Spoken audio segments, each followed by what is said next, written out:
On a tenu une boutique pendant 5 ans, et je peux vous dire que des clients relous, on en a vu pas mal. Aujourd'hui, je vais vous raconter l'histoire d'une cliente qui nous a fait rouvrir la boutique à 19 h juste pour elle. Donc nous, on fait de la verrerie, on est sur l'île de Bréa dans les Côtes d'Armor, on est en plein mois de juillet, on est éclaté de notre saison, on ferme la porte à 19 h, on a fini notre journée, c'était une très grosse journée, j'étais en train de faire la caisse, j'allais partir, et là il y a quelqu'un qui toque à la porte. Donc moi, trop naïf, je vais ouvrir, je lui demande ce qu'elle veut, elle me dit « Ah là là, j'adore le verre, il faut absolument que je visite votre boutique ».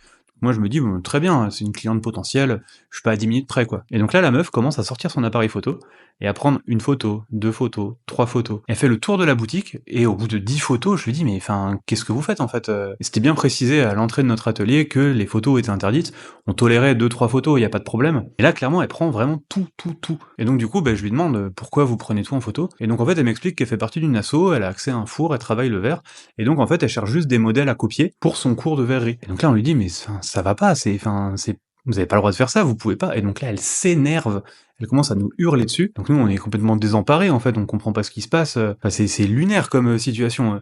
Elle est en train de nous piquer nos idées, et en plus, on se fait engueuler. Et puis en plus, on comprend qu'elle est pas du tout là pour acheter, en fait. Elle est juste là pour prendre des photos. C'est cru sur Pinterest dans la vraie vie, quoi. Et donc en fait, on est tellement fatigués qu'on a même pas envie de négocier, pas envie de la mettre dehors, donc on la laisse finir.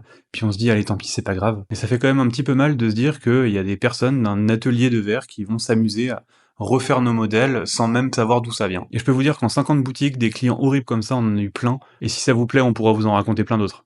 Allez, salut!